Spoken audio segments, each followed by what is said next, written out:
ನಾರಾಯಣಾಯ ಪರಿಪೂರ್ಣಗುಣಾರ್ಣವಾಯ ವಿಶ್ವೋದಯಸ್ಥಿತಿಲಯೋನ್ನಿಯತಿಪ್ರದಾಯ ಜ್ಞಾನಪ್ರದಾಯ ವಿಬುಧಾಸುರಸೌಖ್ಯದುಃಖಸತ್ಕಾರಣಾಯ ವಿತತಾಯ ನಮೋ ನಮಸ್ತೆ.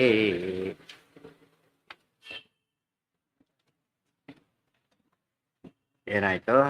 ಮಾನುಷೇಷು ಅಧಮಃ ಕಿಂಚಿತ್ ದ್ವೇಷಯುಕ್ತಾ ಸತಾಹರ. ಮನುಷ್ಯಾದವರು ತಮೋಯೋಗ್ಯರು. ಅವರು ಯಾವ ಸ್ವರೂಪದಲ್ಲೇ ಏನಿರುತ್ತೆ ಅವರಿಗೆ ಒಂದು ವಿಧ ದ್ವೇಷ ಇದ್ದೇ ಇರುತ್ತೆ. ಆಮೇಲೆ ಅದರಿಂದ ಅವ್ರು ಯಾವಾಗಲೂ ಏನು ಮಾಡ್ತಾರೆ? ದುಃಖಾನುಭವನೆ ಮಾಡ್ತಾರೆ.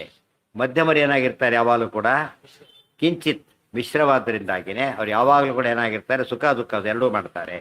ಕಿಂಚಿತ್ ಭಕ್ತಿಯುತಾ ನಿತ್ಯಂ ಉತ್ತಮಾಸ್ತೇನ ಮೋಕ್ಷಿಣ. ಮುಕ್ತಿಯೋಗ್ಯರೆಲ್ಲ ಏನಾಗಿರ್ತಾರೆ?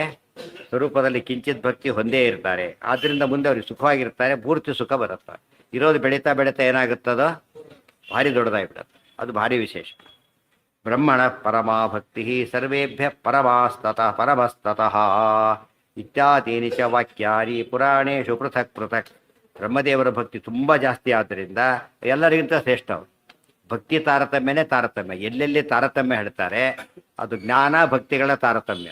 ಜ್ಞಾನ ಭಕ್ತಿಗಳು ಈಕ್ವಲೆಂಟ್ಸ್ ಆದ್ದರಿಂದ ಜ್ಞಾನದಲ್ಲಿ ಜಾಸ್ತಿ ಅಂದರೂ ಒಂದೇ, ಭಕ್ತಿ ಜಾಸ್ತಿ ಮಾಡ್ತಾರೆ ಅಂದರೂ ಒಂದೇ. ಸರಿಯಾಗಿ ಅರ್ಥ ಮಾಡ್ಕೊಂಡ್ಬಿಟ್ರೆ ತಾರತಮ್ಯಕ್ಕೆ ಕಾರಣ ಅದೇನೆ, ಇನ್ನೇನು ಕಾರಣ ಅಲ್ಲ. ಹರಿ ಸರ್ವೋತ್ತಮ ಏನರ್ಥ? ಈ ರೀತಿ ಭಕ್ತಿ ಪೂರ್ತಿ ಇದೆ ಅಂತ ಅರ್ಥ ಮಾಡಿ. ದೇವರಲ್ಲಿ ಭಕ್ತಿ ಮಾಡಿದೆಲ್ಲ ಏನಾಯ್ತು? ಉಳಿದವರೆಲ್ಲ ಅವನು ಭಕ್ತರೇ ಅಂತ ಅರ್ಥ. ಸರ್ವೋತ್ತಮರಾದ್ಮೇಲೆ ಉಳಿದವರಲ್ಲಿ ಏನಾಗಿರ್ಬೇಕು? ಅವ್ನು ಭಕ್ತ. ಈ ಥರ ಯಾರಿಗೂ ಭಕ್ತಿ ಮಾಡಬೇಕಾಗಿಲ್ಲ. ಭಕ್ತಿ ಏನೂ ಮಾಡದೆ ಹೋದರೆ ಆತ ಸರ್ವೋತ್ತಮ. ಅದು ದುರ್ಯೋಧನ ಭಕ್ತಿ ಮಾಡೋದಿಲ್ಲ ಅಂತ ಕೇಳಿದ್ರೆ ಮಾಡಬೇಕಾದ್ದು ಮಾಡ್ತಾ ಇಲ್ಲ ಅವ್ರು. ದೇವ್ರು ಮಾಡಬೇಕಾಗಿಲ್ಲ. ಮಾಡಲಿಲ್ಲ ಅಂದರೆ ಏನದು? ಗುಣ. ಅದು ಮಾಡಬೇಕಾಗಿತ್ತು ಮಾಡಲಿಲ್ಲ ಅಂದರೆ ಲ್ಯಾಪ್ಸ್. ಅದು ಇಲ್ಲ, ದುರ್ಯೋಧನದ ಲ್ಯಾಪ್ಸ್. ಅದು ದಕ್ಷ ಪ್ರಜಾಪತಿ ಬಂದ, ಅದೇ ಎಕ್ಸಾಂಪಲ್ ನಾನು ತೋರಿಸ್ತಾರೆ. ಈಗ ಎಲ್ಲ ಎದ್ದಿಟ್ಕೊಂಡು ಬ್ರಹ್ಮದೇವರು ಹೇಳಲಿಲ್ಲ, ದಕ್ಷ ಪ್ರಜಾಪತಿ ತಲೆ ಕೆಡಿಸ್ಕೊಳ್ಳಿಲ್ಲ. ಯಾತಕ್ಕೆ? ಅವ್ರ ತಂದೆ ಅವರು ದಕ್ಷ ಪ್ರಜಾಪತಿ ಬ್ರಹ್ಮದೇವರ ಮಗ. ಅದು ಆದರೆ ರುದ್ರದೇವರು ಹೇಳಲಿಲ್ಲ, ಅದು ಸಿಟ್ಟು ಬಂತು. ಯಾತಕ್ಕೆ? ಎರಡು ತಗೊಂಡ್ರು. ಎರಡು ಕಾರಣ ಇದೆ. ಒಂದು ಕಾರಣ ಸುಮ್ಮನೆ ತಗೊಂಡಾಗ ಬ್ರಹ್ಮದೇವರ ಮಗ ದಕ್ಷ ಪ್ರಜಾಪತಿ, ರುದ್ರದೇವರು ಬ್ರಹ್ಮದೇವರ ಮಗನೇ. ಏನಾಯ್ತು? ಅಲ್ಲಿ ಇಬ್ಬರು ಕೂಡ ತಂದೆ ಮಗ ಸಂಬಂಧ, ಅಣ್ಣ ತಮ್ಮ ಆದಾಗಾಯ್ತು. ಇದು ಒಂದು ದೃಷ್ಟಿಯಿಂದ ಬ್ರಹ್ಮದೇವರಿಗಿಂತ ಕಡಿಮೆ ಆಯಿತು. ಎರಡನೇದು ಅಳಿಯ ಆದ ತಕ್ಷಣ ಏನಾಯ್ತು? ಈಗ ಕಡಿಮೆ ಆಗುತ್ತೆ. ನಾನು ಮಾವ ಅವ್ರ ಅಳಿಯ. ಯಾವಾಗಲೂ ಮಾವ ದೊಡ್ಡ, ಅಳಿಯ ದೊಡ್ಡವರು. ವಯಸ್ಸಲ್ಲಿ ಕೂಡ ಯಾರು ದೊಡ್ಡವರಾಗಿರ್ಬೇಕು? ಅಳಿಯ ದೊಡ್ಡವಾಗ ಚಾನ್ಸ್ ಇಲ್ಲ. 4ನೇ ಮದುವೆ 5ನೇ ಮದುವೆ ಆಗಿರ್ಬೋದು ಅಷ್ಟೇ, ಫಸ್ಟಕ್ಕೆ ಆಗಿರಬೇಕು ಅವ್ರು. ಆದ್ದರಿಂದಾಗಿನೇ ಯಾರು ದೊಡ್ಡವರೀಗ? ನಾನು ಅಂತ ತಿಳ್ಕೊಂಡು ಗಲಾಟೆ ಶುರು ಮಾಡೋದು. ಈ ಗಲಾಟೆ ಕಾರಣ ಅದೇನೆ. ಅದಕ್ಕೆ ಹೇಳ್ತಾರೆ ಅದು ಸರಿಯಲ್ಲ, ಭ್ರಮೆ ಆತರಿಗೆ. ಅವರು ಹೇಳ್ಬೇಕಾಗಿಲ್ಲ, ಹೇಳಲಿಲ್ಲ. ಇದೇ ತಿಳ್ಕೊಂಡು ಹೇಳ್ಬೇಕಾಗಿತ್ತು, ಹೇಳಿಲ್ಲ ಅಂತ ತಿಳ್ಕೊಂಡು ಅದು ತಪ್ಪಾಯ್ತು. ಅದು ಬೇರೆ ನೋಡ್ದ, ಬ್ರಹ್ಮಪುತ್ರತ್ವ ನೋಡ್ದ, ತನ್ನ ಅಳಿಯ ಅಂತ ನೋಡ್ದ. ಆದರೆ ಏನು ನೋಡಲಿಲ್ಲ? ಅವ್ರ ಯೋಗ್ಯತೆ ನೋಡಲಿಲ್ಲ. ಯಾವುದು ಭಕ್ತಿ ತಾರತಮ್ಯ ನೋಡಲಿಲ್ಲ, ಜ್ಞಾನ ತಾರತಮ್ಯ ನೋಡಲಿಲ್ಲ. ಅದು ನೋಡಿದ್ರೆ ಏನಾಗ್ತಿತ್ತಾಗ? ಮತ್ತೆ ಮಾತಾಡ್ತಿರ್ಲಿಲ್ಲ. ಇನ್ನು ಯಾಕೆ? ಯಾರು? ಹೆಂಗೆ? ಅಲ್ಲ, ಪಾರ್ವತಿ ಅಲ್ಲ, ಹೇಳಿದ ಇವರಿಗೆ ದಕ್ಷ ಪ್ರಜಾಪತಿಗೂ ನೀರು ಅದಿಲ್ಲ. ಇಲ್ಲಿ ಬ್ರಹ್ಮದೇವರ ಪದ್ಧತಿ ಹಾಗೆ ಬಂದಿಲ್ಲ. ಏನಾಗಿದೆ ಅಂದರೆ ಸೃಷ್ಟಿಯ ಪ್ರಾರಂಭದಲ್ಲಿ ಈ ನಿಯಮಗಳಿಲ್ಲ. ಯಾತಕ್ಕೆ? ಇದು ಬೇರೆ ಜನಗಳೇ ಇಲ್ಲ. ಅಲ್ಲಿ ಇರೋದು ಬ್ರಹ್ಮದೇವರ ಮಕ್ಕಳಿದ್ದಾರೆ, ಈ ಕಡೆ ದಕ್ಷ ಪ್ರಜಾಪತಿ ಇದ್ದಾರೆ. ಬ್ರಹ್ಮದೇವರು ಎಲ್ಲ ಬ್ರಹ್ಮದೇವರ ಮಕ್ಕಳೇನೆ. ಇನ್ನೂ ತಗೊಳ್ಳಿ. ಹಾಗಿದ್ರೆ ಬ್ರಹ್ಮದೇವರ ಮಕ್ಕಳು ಯಾರೋ? ಕರ್ದವರು. ಗೊತ್ತಾಯ್ತಾ? ಬ್ರಹ್ಮದೇವರ ಮಕ್ಕಳು ವಸಿಷ್ಠಾದಿಗಳು. ಕರ್ದವ್ರ ಮಕ್ಕಳೇ ಎಲ್ಲರೂ ಅರುಂಧತಿ ಮೊದಲಾದವರು. ಮದುವೆ ಯಾರು ಮಾಡಿಕೊಟ್ರು? ಇವರು ಮಾಡಿಕೊಟ್ರು. ಆ ಕಾಲಕ್ಕಿಲ್ಲ ಅದು. ನಾಟ್ ಅಪ್ಲಿಕಬಲ್ ಅದು. ಅವ್ರು ಸೃಷ್ಟಿಯಾಗಿದ್ದು ಈ ರೀತಿ ಸೃಷ್ಟಿಯಾಗಿಲ್ಲ. ಅವರು ಯಾವ ರೀತಿ ಸೃಷ್ಟಿಯಾಗಿದ್ದಾರೆ? ಮಾನಸರ ಸೃಷ್ಟಿ ಮತ್ತು ಅಭಯಗಳ ಸೃಷ್ಟಿನೇ ಹೊರತು ಈ ಥರ ಸೃಷ್ಟಿಯಾಗಿಲ್ಲ ಅವರು. ಸೊ ಅವ್ರು ಏನು ಅಫೆಕ್ಟ್ ಆಗಲ್ಲ, ಅದು ಇದೆಲ್ಲ ಅಫೆಕ್ಟ್ ಆಗೋದಿಲ್ಲ. ಅದು ರೂಲ್ಡ್ ಔಟ್. ಬಟ್ ಇದು ಭಕ್ತಿ ತಾರತಮ್ಯ ಅದು ಅಲ್ಟಿಮೇಟ್. ಅದು ಚೇಂಜ್ ಮಾಡಕ್ಕೆ ಬರೋದಿಲ್ಲ. ಭಕ್ತಿ ತಾರತಮ್ಯ ಯಾವ ಕಾಲಕ್ಕೂ ಚೇಂಜ್ ಮಾಡಕ್ಕೆ ಬರೋದಿಲ್ಲ. ಇದು ಮಾತ್ರ ಇದು ದಕ್ಷ ತಪ್ಪು ತಿಳ್ಕೊಂಬಿಟ್ಟ.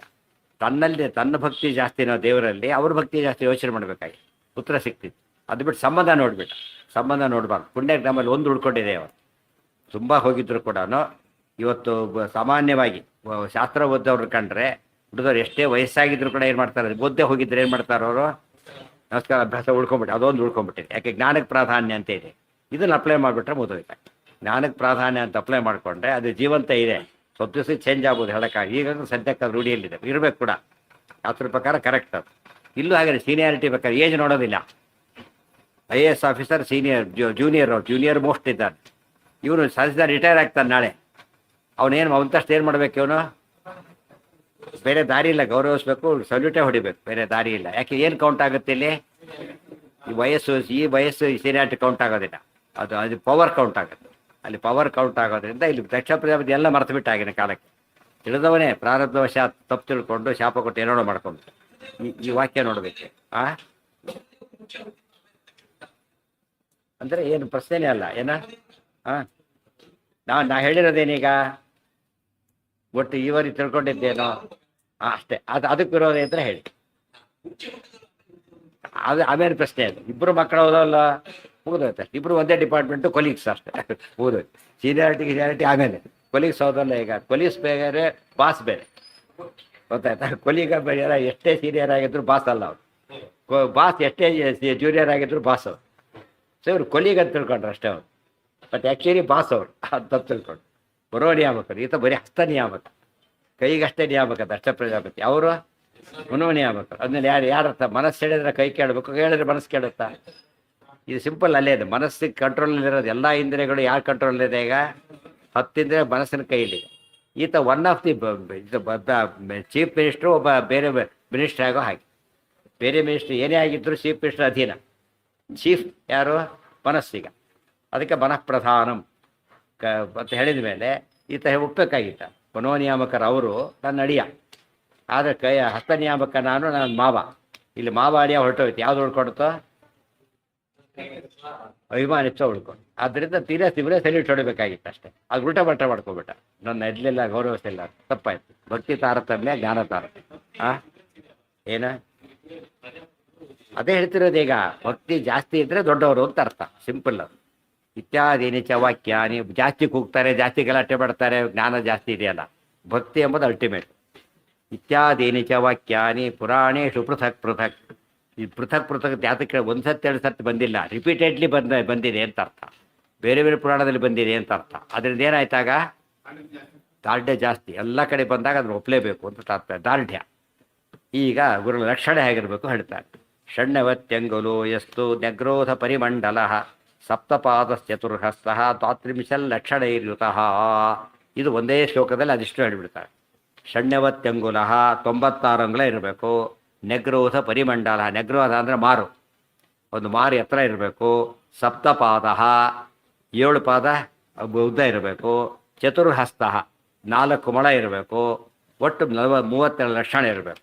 ಹಾಗಿದ್ರೆ ಏನಂತ ಕರಿಬೇಕು ಆ ಥರನ್ನ? ಮುಖ್ಯ ಗುರು ಅಂತ ಮುಖ್ಯ ಗುರು, 100% ಗುರು. 100% ಗುರು ಆಗಬೇಕಾದ್ರೆ ಇಷ್ಟಿರಬೇಕು. ಷಣ್ಣವತ್ಯಂಗುಲ 96 ಅಂಗುಲ, ನೆಗ್ರೋಧ ಪರಿಮಂಡಲ 1 ಮಾರು, ಸಪ್ತಪಾದ 7 ಪಾದ, ಆಮೇಲೆ ಚತುರ್ಹಸ್ತ 4 ಮೊಳ, ಹೀಗಿರಬೇಕು. ದ್ವಾತ್ರಿಂಶಲ್ ಲಕ್ಷಣ ಇರ್ಯುತಃ ಪ್ಲಸ್ 32 ಲಕ್ಷಣ ಇರಬೇಕು. ಹೀಗಿದ್ದರೆ ಮುಖ್ಯ ಗುರುಗಳು. ರುಜುಗಳೆಲ್ಲ ಯಾರವರು? ಮುಖ್ಯ ಗುರುಗಳು. ಅವರೆಲ್ಲ ಹೇಗಿರ್ತಾರೆ? ಹೀಗೆ ಇರ್ತಾರೆ. ಅವತಾರ ಮಾಡಿದಾಗಲೂ ಹಾಗೆ ಇರ್ತಾರೆ. ಇಲ್ಲಿ ಮೇಲ್ ನೋಡಿದರೆ ಅಂಗುಲ ಅಂತ ಹೇಳಿದರೆ ಈ ಇಂಚು ಅಂತ ಅರ್ಥ ಅಲ್ಲ, ಅವರ ಅಂಗುಲ. ಅವರ ಅಂಗುಲ ಅಂತ ಹೇಳಿದರೆ ಆಚಾರ ಬೇರೆ. ಈ ಭಾಗ ಇಷ್ಟಕ್ಕೆ ಅಂಗುಲ ಅಂತ ಕರಿಬೇಕು, ಇದಿಷ್ಟಕ್ಕೆ ಮಾತ್ರ. ಈ ಗೆರೆಗೆ ಹೇಳ್ತಾರೆ. ಈ ಒಂದು ಇದಿದೆ, ಅಂಗುಷ್ಟ ಇದೆಯಲ್ಲ, ಅದನ್ನು ಮಧ್ಯರೇಖಾಕ್ಕೆ ಅಂಗುಲ ಅಂತ ಕರೆಯೋದು. ಒಂದು ಮಗು ಇದೆ, ಈಗ ಅದರ ಅಂಗರಿ ತಗೋಬೇಕು. ಅದ್ರ ಹೈಟ್ ಎಷ್ಟಿರ್ಬೇಕು? ಅದರದ್ದು 90. ಅದರಿಂದ ರುಜು ಅಂತ ಅರ್ಥ. ಅದಕ್ಕೆ ಸಂಪೂರ್ಣ ಲಕ್ಷಣ ಚಣ. ಆಚಾರ ಮಗುವಾಗಿದ್ದಾಗ ಹೇಗಿದ್ದರು 96. ಈ ರೀತಿ ಅರ್ಥ ಮಾಡಿ 96 ಅಂಗಲ ಹೀಗಲ್ಲ. ಅವರ ಕೈಯ ಬೆರಳಿನ ಇದರಲ್ಲಿ ಹೆಬ್ಬೆರಳಿನ ಮಧ್ಯದ ರೇಖೆಯ ಎತ್ತರದಲ್ಲಿ 96 ಅಂಗಲ ಇದೆ. ಸರ್ಕಲ್ ಆಗಲ್ಲ, ಇಷ್ಟೇ ಗ್ಯಾರೆ ರೇಖಾ. ಇದು ಹಿಂದಿನ ರೇಖೆ ಇಲ್ಲಿದೆ, ಅದಕ್ಕೆ ರೇಖಾ ಅಂತ ಕರೆದಿದ್ದಾರೆ. ರೇಖೆ ಇರೋದು ಇಷ್ಟೇ, ಗೊತ್ತಾಯ್ತಾ? ಆದ್ದರಿಂದ ಅದು ರೇಖೆ. ಇದೆಲ್ಲ ಗುರುತು ಸುತ್ತಳುತ್ತೆ, ಅದು ರೇಖೆ ಅಲ್ಲ. ಸುತ್ತಳುತ್ತೆ ಅಲ್ಲ, ರೇಖಾ ಅಂತ ಹೇಳಿದ್ರು. ಮಧ್ಯ ರೇಖಾ. ಷಣ್ಣವತ್ಯಂಗುಲೋ ಎಷ್ಟು 1 ನೆಗ್ರೋಧ ಪರಿಮಂಡಲ. ಇನ್ನೊಂದು ಕ್ರಾಸ್. ಈಗ ಇನ್ನೊಂದು ಕ್ರಾಸ್ ರೆಫರೆನ್ಸ್ ಕೊಡ್ತಾರೆ, ಕ್ರಾಸ್ ಚೆಕ್. ಈಗ ನೆಗ್ರೋಧ ಅವರು ಮಾರಿದೆ. ಈಗ ಮಾರು ಅಂತ ನಮಗೆ ಗೊತ್ತಲ್ಲ, ಮಾರು ಅವ್ರ ಹೈಟು ಅವ್ರ ಮಾರಷ್ಟು ಇರಬೇಕು. ಸೊ ಎಷ್ಟಿರ್ಬೇಕಾಯ್ತು? ಮಾರು 96 ಅಂಗಲೇ ಇರಬೇಕು. ಮಾರು 90 ಆಗಲೇ ಇರ್ಬೇಕು, ಆಯ್ತಾ? ಇನ್ನೊಂದು ಮತ್ತೆ ಕ್ರಾಸ್ ಚೆಕ್. ಸಪ್ತಪಾದ ಅವರ ಪಾದ ಇಟ್ಟುಬಿಟ್ರೆ 96 ಅಂಗಲೇ ಇರಬೇಕು. 7 ಪಾದ ಅಂದರೆ 1 ಪಾದ ಎಷ್ಟಿರ್ಬೇಕಾಯ್ತಾಗ? ಎಷ್ಟಾಯ್ತು? 12ರಿಂದ ಭಾಗಿಸ್ಬೇಕಾದ್ರೆ ಅವಾಗ ಬಿಡಿಯೋದು ಎಷ್ಟು ಅಷ್ಟಿರ್ಬೇಕು. ಈ ರೀತಿ ಎಲ್ಲ ನೋಡ್ತಾ ಹೊರಟ್ಬಿಟ್ರೆ 7ರಿಂದ ಭಾಗಿಸ್ಬಿಟ್ಟಾಗ ಏನು ಬರುತ್ತೋ ಹಾಗಿರ್ಬೇಕು. ಅದು ಕ್ರಾಸ್ ಚೆಕ್ ಇವು ಒಂದೇ ಐದು ಬಿಟ್ಟರೆ ಸಾಲದು, ಮತ್ತೆ ಒಂದೇ ಐದು ಬಿಟ್ಟರೆ ಅದು ಫುಲ್ ಆಗಲಿಲ್ಲ. ಯಾವ ರೀತಿ ನೋಡಿದ್ರೆ ಏನಾಗಬೇಕದು ವೆರಿಫೈ ಮ್ಯಾಚ್ ಆಗಿಬಿಟ್ರೆ ಮಾತ್ರ ಅದು ಇದು ನಿಜವಾದ ಲಕ್ಷಣ. ಚತುರ್ಹಸ್ತ 4 ಮೊಳ ಇರಬೇಕು, 4 ಮೊಳ ಇರಬೇಕು. 4 ಮೊಳ ಅಂದರೂ ಒಂದೇ, ಒಂದು ಮಾರು ಅಂದರೂ ಒಂದೇ, 96 ಅಂಗಳ ಅಂದರೂ ಒಂದೇ, 7 ಹೆಜ್ಜೆ ಅಂದರೂ ಒಂದೇ. ಈ ರೀತಿ ಇದ್ದಾಗ ಮಾತ್ರ. ಯಾತಕ್ಕೆ ಸಪ್ರೇಟ್ ಕೊಟ್ಟು ಅಂದರೆ ಅಕಸ್ಮಾತ್ ಹೆಜ್ಜೆ ಇದೆ 96 ಅಂಗಳ ಇದೆ, ಬಟ್ ಬಾರಿ ಲೆಕ್ಕದಲ್ಲಿ ಸುಟ್ಟ ಬಾರ್ಗಳು ಆಗಿಲ್ಲ ಅಂದರೆ ಹೆಚ್ಚು ಕಡಿಮೆ ಆಯಿತು. ಬಾರ್ ಜಾಸ್ತಿ ಇದೆ ಅವನಿಗೆ, ಕೈ ಜಾಸ್ತಿ ಉದ್ದ ಜಾಸ್ತಿ ಇದೆ, ಅವಾಗ ಏನಾಯ್ತಾಗ ಆ ಕೈ ಚಿಕ್ಕದಿದೆ ಜಾಸ್ತಿ ಆಯ್ತು. ಕಾಲು ಹಾಗೇನೆ ಎಲ್ಲ ಪರ್ಫೆಕ್ಟಾಗಿ ಕೊಡಬೇಕು. ಇದು ಪರ್ಫೆಕ್ಷನ್. ಅದು ಒಂದೇ ಇದು ಬಿಟ್ಟರೆ ಮ್ಯಾಚ್ ಆಗೋದಿಲ್ಲ. ಒಂದು ನೋಡ್ಕೊಂಡು ಸ್ಯಾಟಿಸ್ಫೈ ಆಗ್ಬಿಡಕ್ಕೆ ಹೋಗಬಾರ್ದು, ನೋಡ್ಕೊಳ್ಳೋಕೆ ಹೋಗಬಾರ್ದು, ಯಾರು ಇಲ್ಲ. ಅದರಿಂದಾಗಿನೇ ಅದು ಆ ರುಜುಗಳು ಕಲಿಯುಗದಲ್ಲಿ ಇದ್ದಿದ್ದು ಆಚಾರ್ಯರೊಬ್ಬರೇ. ಇನ್ನು ದೇವರಾವತಾರ ಇಲ್ಲೇ ಇಲ್ಲ, ಆದ್ದರಿಂದ ಮುಗಿದೋಯ್ತು. ಅಸಂಶಯ ಇದು ಒಂದು ಭಾಗ. ಅವ್ರು ಫಿಸಿಕಲಿ ಹೀಗಿರ್ತಾರೆ. ಆಚಾರ್ಯ ಇಷ್ಟೇ ಅಲ್ಲ, ತುಂಬ ಕಡೆ ಉಲ್ಲೇಖ ಮಾಡಿ ಅಷ್ಟು ಕೆಳಗೆ ಕೊಟ್ಟಿದೆ. ಎಲ್ಲೆಲ್ಲಿ ಭಾಗವತ ತಾತ್ಪರ್ಯ 2 ಕಡೆಗೆ, ಇನ್ನೊಂದು 3ನೇ ಕಡೆಗೆ, ಆಮೇಲೆ ಗೀತಾ ತಾತ್ಪರ್ಯ, ಬೃಹದಾರಣ್ಯಕ ಭಾಷ್ಯ, ಅನುವ್ಯಾಖ್ಯಾನ, ಬೃಹದಾರಣ್ಯಕ ಉಪನಿಷತ್ತು, ಇಷ್ಟಲ್ಲೆಲ್ಲ ಹೇಳಿದ್ದಾರೆ ಆಚಾರ್ಯ. ಅದಕ್ಕೆಲ್ಲ ಟೀಕಾ ಇರೋಲ್ಲ, ಟೀಕಾ ಬರೀತಾರೆ, ಟೀಕಾ ಇರೋಲ್ಲೆಲ್ಲ ಅದಕ್ಕೆ ಟಿಪ್ಪಣಿಕಾರ ಆ ಟಿಪ್ಪಣಿ ಬರೀತಾರೆ. ಅದೆಲ್ಲ ಸೇರಿಸ್ಕೋಬೇಕು. ಸೇರಿಸ್ಕೊಂಡು ಲಕ್ಷಣ ಶಾಸ್ತ್ರ ಅಂತ ಆಗುತ್ತೆ. ಆ ರೀತಿಯ ಲೆಕ್ಕ ಹಾಕಿದರೆ ಆ ಲಕ್ಷಣ ಇದ್ದರೆ ಎಂಥ ಗುರು, ಮುಖ್ಯ ಗುರುಗಳು ಹೇಳ್ತಿರೋದಿಲ್ಲ. ಮುಖ್ಯ ಗುರುಗಳು ಹೀಗಿರಬೇಕು. ಇನ್ನು ಹೌದು, ಪ್ರಾಕೃತ ದೇಹಕ್ಕೆ, ಆ ಸ್ವರೂಪ ದೇಹಕ್ಕೂ ಅದು ಹೌದು. ರುಜುಗಳಿಗೆ ಸಾಮಾನ್ಯವಾಗಿ ಶರ್ಟ್ ಕೂಡ ಹೇಗಿರಬೇಕು, ಶರ್ಟ್ ಹೇಗಿರಬೇಕು ಸಾಮಾನ್ಯವಾಗಿ ನೋಡಿದಾಗ ಮ್ಯಾಚ್ ಆಗಬೇಕಾದ್ರೆ ಸಾಮಾನ್ಯ ಸ್ವಲ್ಪ ಲೂಸ್ ಇದಾಗ್ಬೋದು, ಮಾರ್ಜಿನಲ್ಲಿ ವೇರಿ ಆಗ್ಬೋದು ಅಷ್ಟೇ. ಕೆಲವು ಮಾತ್ರ ಟೈಟೇ ಇರಬೇಕು. ಕೆಲವೆಲ್ಲ ಹೇಗಿರಬೇಕು ಅಂದರೆ ಟೈಟ್ ಇದ್ರೇ ಆಗೋದು, ಇಲ್ದಾದ್ರೆ ಆಗೋದಿಲ್ಲ, ಲೂಸ್ ಇರ್ಲಕ್ಕೆ ಬರೋದಿಲ್ಲ. ಕೆಲವು ಟೈಟೇ ಇರಬೇಕಾಗ್ತದೆ. ಇದು ಆ ರೀತಿ ಇರಬೇಕು. ಸ್ವರೂಪ ದೇಹ ಮತ್ತು ಉಳಿದ ದೇಹಗಳು ಎಲ್ಲ ಒಂದೇ ರೀತಿ ಮ್ಯಾಚ್ ಆಗುತ್ತೆ. ವಾಯುದೇವರು ಉಳಿದ ದೇವತೆಗಳು ಎಷ್ಟು ಮ್ಯಾಚ್ ಆದರೂ ಕೂಡ ಅವತಾರದಲ್ಲಿ ಕಡಿಮೆ ಆಗಿಬಿಡುತ್ತೆ. ವಾಯುದೇವ ಅವತಾರದಲ್ಲೂ ಚೇಂಜ್ ಆಗಲ್ಲ. ಅವ್ರು ಭಾರಿ ದೊಡ್ಡ ವಿಷಯ. ಯಾಕೆಂದರೆ ಪರ್ಫೆಕ್ಷನ್ ಅನ್ನೋದು ಸ್ವಲ್ಪ ಅದು ಪರ್ಫೆಕ್ಷನ್ ಆಗಲ್ಲ. ಆಗ ಇಂಪರ್ಫೆಕ್ಟ್ ಅಂದರೆ ಹೆಚ್ಚು ಕಡೆ ಎಷ್ಟು ಬೇಕಾರಾಗ್ಬೋದು. ಪರ್ಫೆಕ್ಷನ್ ಅಂತ ಏನಾಗಬೇಕದು, ಯಾವ ಆ್ಯಂಗಲಲ್ಲಿ ನೋಡಿದ್ರು ಕೂಡ ಏನಾಗಬೇಕದು ಪರ್ಫೆಕ್ಟೇ ಇರಬೇಕು. ಇದರಿಂದ ನಮಗೇನು ಗೊತ್ತಾಯಿತು, ವಾಯುದೇವರಿಗೆ ವಯಸ್ಸಾಗಬಾರ್ದು. ಆಯ್ತು ಏನಾಗುತ್ತೆ, ಒಂದು ವಯಸ್ಸಾಗಿಬಿಟ್ರೆ ಏನಾಗುತ್ತೆ, ಆಗ ದೇಹ ಬಾಗಿಬಿಡುತ್ತೆ. ಬಾಗಿಬಿಟ್ಟಾಗ ಏನಾಗಬೇಕು, ಲಕ್ಷಣ ಹೋಗಿಬಿಡುತ್ತೆ. ಆದ್ದರಿಂದ ಏನಾಗಲ್ಲ, ಅವರಿಗೆ ವಯಸ್ಸಾಗೋದಿಲ್ಲ. ರುಜುಗಳಿಗೆ ವಯಸ್ಸೇ ಆಗೋದಿಲ್ಲ. ವಯಸ್ಸಾಗಿದ್ದ ತೋರ್ಸಕ್ಕೆ ಆಚಾರ್ಯ ಏನು ಮಾಡಿದರು, 3 ವರ್ಷದ ಕೂಸಿದ್ದಾಗಲೂ ಕೂಡ ದೊಡ್ಡ ದೊಡ್ಡ ಹಾಸಿಗೆಯಲ್ಲಿ ಎತ್ತಿಟ್ರು. 78, 75, 76 ಆದಾಗ ದೊಡ್ಡ ಬಡ್ಡೆ ಒಂದೇ ಕೈಯಲ್ಲಿ ಎತ್ತಿಟ್ರು. ವಯಸ್ಸಾಗಿದ್ದು ಗೊತ್ತಾಗೋದು ಯಾವಾಗ, ಒಂದು ಅಪೇರೆನ್ಸ್ ಆಗೇ ಇರುತ್ತೆ. ನೋಡಿದರೆ ಪಟ್ ಅಂತ ಹೋಗ್ಬಿಡುತ್ತೆ. ಕೆಲಸ ಅಲ್ಲ, ಹಳೆ ಪೇಪರು ನೋಡಿ ಹಾಕಿಬಿಟ್ಟೆ ಹರಿದೋಗ್ಬಿಡುತ್ತೆ. ಬಟ್ ಆಚಾರ್ಯ ಏನು ಮಾಡಿದ್ರೆ ಅದೇ ಸ್ಟ್ರೆಂತ್ ತೋರಿಸ್ತಾರೆ. 3 ವರ್ಷದಾಗಲೂ ನೋ ಚೇಂಜ್, 75 ವರ್ಷ ನೋ ಚೇಂಜ್. ಅದನ್ನೇನರ್ಥ, ದೇಹಕ್ಕೆ ವಯಸ್ಸಾಗಿಲ್ಲ ಅಂತ ಅರ್ಥ. ಇಲ್ಲ ಡೈಗಿ ಮಾಡಿಕೊಂಡು ಅಲಂಕಾರದಲ್ಲಿ ಚೇಂಜ್ ಮಾಡ್ಬೋದು. ಅದು ಈ ಶಕ್ತಿ ಚೇಂಜ್ ಮಾಡೋಕ್ಕೆ ಬರೋಲ್ಲ. ಮುದುಕನಿಗೆ ಹುಡುಗನ ವೇಷ ಹಾಕಿದ ಮಾತ್ರಕ್ಕೆ ಏನಾಗೋದಿಲ್ಲ, ಅವನು ಸ್ಟ್ರೆಂತ್ ಹುಡುಗಂದು ಬರೋದಿಲ್ಲ. ಆಕಾರ ಕಾಣ್ಬೋದು ಅಷ್ಟೇ. ಆ ಸ್ಟ್ರೆಂತ್ ತೋರಿಸ್ತಾರೆ ಆಚಾರ್ಯ. ಅದಕ್ಕೆ ಅಸಂಶಯ ಸಂಶಯ ಚಿತ್, ಇದು ಮುಖ್ಯ ಗುರುಗಳ ಲಕ್ಷಣ. ಇನ್ನು ಸಾಮಾನ್ಯ ಗುರುಗಳು ಯಾರು ಅಂತ ಕೇಳಿದರೆ, ನಮ್ಮಟ್ಟೆ ಗುರು ಆಗಬೇಕು. ನಮಗೊಬ್ಬ ಗುರು ಬೇಕೀಗ. ಆತ ಹೇಗಿರಬೇಕು ಅಂದರೆ ಅಸಂಶಯ ಸಂಶಯ ಚಿತ್ ಗುರುರುಕ್ತೋ ಮನೀಷಿವಿ. ಆತ ಸಂಶಯ ಹೊಂದಿರಬಾರ್ದು. ಫಸ್ಟ್ ಆತನ ನಮಗೆ ಯಾವುದೆಲ್ಲ ಸಂಶಯ ಇದೆಯೋ ಅದರಲ್ಲಿ ಅವರಿಗೆ ಸಂಶಯ ಇರಬಾರ್ದು. ಅರ್ಥ ಆಯ್ತಾ? ಮತ್ತು ನಮ್ಮ ಸಂಶಯನ ತೆಗೆದುಹಾಕ್ಬೇಕು. ಅಂಥವ್ರು ಗುರು ಅಂತ ಕರಿಬೇಕು. ಸರಿಯಾಗಿ ತಿಳ್ಕೊಬೇಕಾದ್ರೆ ನಮ್ಮ ಸಂಶಯ ಪರಿಹಾರಕ್ಕೆ ಯಾರಲ್ಲಿ ಹೋಗ್ತೀವಿ ನಾವೀಗ, ನಮಗೆ ಹೆಚ್ಚು ತಿಳಿದವ್ರ ಹತ್ರ ಹೋಗ್ಬೇಕು. ಉಳಿದವ್ರದ್ದು ಏನು ಉಪಯೋಗ, ತಿಳಿಲ್ಲ, ಇಬ್ಬರು ಸೇರಿರೋದ್ರಲ್ಲಿ ಹೋಗ್ಬೇಕಾಗತ್ತೆ ಅಷ್ಟೇ. ಅದಕ್ಕೆ ಅಸಂಶಯ ಸಂಶಯ ಚಿತ್ ಗುರುರುಕ್ತೋ ಮನೀಷಿವಿ 2 ಭಾಗ ಮಾಡ್ಕೋಬೇಕಾದ್ರೆ, ನಮ್ಮ ವಿಷಯಕ್ಕೆ ಸಂಬಂಧಪಟ್ಟಂತೆ ಸಂಶಯ ಇಲ್ಲದವನು ಮತ್ತು ನಮ್ಮ ಸಂಶಯ ಪರಿಹಾರ ಮಾಡೋನು ಅವನು ಗುರು ಆಯ್ತು. ಆದರೆ ಎಲ್ಲ ಸಂಶಯನೂ ಪರಿಹಾರ ಮಾಡಬೇಕು. ಯಾವುದರಲ್ಲೂ ಸಂಶಯ ಇಲ್ಲ. ಅವರ್ಯಾರು ಮುಖ್ಯ ಗುರುಗಳು. ಇವರು ಈ ಗುರುಗಳು ಮುಖ್ಯ ಗುರುಗಳು ಅಂದರೆ ಹೇಗಿರ್ಬೇಕು, ಅವರು ಯಾವ ಸಂಶಯನೂ ಇರಬಾರ್ದು. ಸೊ ಅದಕ್ಕೆ ಫಿಸಿಕಲಿ ಹಾಗಿದ್ದಾರೆ, ನಾಲೆಡ್ಜ್ ವೈಸ್ ಹೇಗಿದ್ದಾರೆ, ಅವರು ಮುಖ್ಯ ಗುರುಗಳು. ಯಾರು ಅಂದರೆ ತಸ್ಮಾತ್ ಬ್ರಹ್ಮ ಗುರುರ್ ಮುಖ್ಯ ಸರ್ವೇಶಾಮೇ ಸರ್ವದಾ. ಮುಖ್ಯ ಗುರುಗಳು ಯಾರು ಅಂತ ಕೇಳಿದರೆ ಬ್ರಹ್ಮದೇವರೇ. ಎಲ್ಲರಿಗೂ ಎಲ್ಲ ಕಾಲಕ್ಕೂ ಅವರೇ. ಸೊ ಬ್ರಹ್ಮದೇವರು ಅಂದ್ರೆ ವಾಯುದೇವರು ಅಂದ್ರೆ ಒಂದೇ, ಇಬ್ಬರು ಸಮ. ಆದ್ದರಿಂದಾಗಿಯೇ ಅವರಿಗೆ ಮಾತ್ರ ಅಪ್ಲಿಕಬಲ್. ಅದಕ್ಕೇ ಆಚಾರ್ಯ ಯಾತಕ್ಕೆ ಕಳಿಸಿದ್ರು ಅಂದರೆ, ಒಂದೊಂದು ವಿಷಯದಲ್ಲಿ ಬೇಕಾದರೆ ಉಪನಿಷತ್ತಿಗೆ ಒಬ್ಬರನ್ನ ಕಳಿಸ್ಬೋದು, ಗೀತಾಕ್ಕೆ ಒಬ್ಬರನ್ನ ಕಳಿಸ್ಬೋದು, ರಾಮಾಯಣಕ್ಕೆ ಒಬ್ಬರನ್ನ ಕಳಿಸ್ಬೋದು. ಬಟ್ ಎಲ್ಲ ವಿಷಯ ಗೊತ್ತಿರೋರಾಗಬೇಕೀಗ, ಎಲ್ಲದ್ರ ಬಗ್ಗೆನೇ ಹೇಳಬೇಕಾಗಿದೆ. ಅದಕ್ಕೆ ಯಾರಾಗಬೇಕೀಗ, ಸರ್ವಜ್ಞ ಮನ್ಯ ಮನವೇಕ್ಷ ಸಕಾರ್ಯ ವೀರ್ಯ, ಎಲ್ಲ ತಿಳಿದವರು ಆಗಬೇಕು. ಎಲ್ಲ ಪೂರ್ವ ಪಕ್ಷನೂ ಗೊತ್ತಿರಬೇಕು, ಅವರಿಗೆ ಉತ್ತರ ಗೊತ್ತಿರಬೇಕು, ಪ್ರತಿಯೊಂದು ಲ್ಯಾಂಗ್ವೇಜ್ ಗೊತ್ತಿರಬೇಕು. ಮತ್ತು ಇನ್ನೂ ಬರಬಾರ್ದು, ಮತ್ತು ಮೀಡಿಯೇಟ್ರ್ ಬರಬಾರ್ದು ಒಬ್ಬ ಪರ್ಫೆಕ್ಷನ್. ಅದಕ್ಕೆ ಅವನು ತುರುಷ್ಕ ರಾಜ ಪ್ರಶ್ನೆ ಮಾಡಿದ, ಆಚಾರ್ಯ ಯಾರಪ್ಪ ಬನ್ನಿ ಯಾರು ಬಂದವರು ಅದು ಕರೀಲಿಲ್ಲ, ತಾವೇ ಉತ್ತರ ಕೊಟ್ಟು ಸರ್ವ ಭಾಷಾಭಿಜ್ಞರು ಸರ್ವಶಾಸ್ತ್ರಾಭಿಜ್ಞರು ಎಲ್ಲ ಆಗಿದೆ.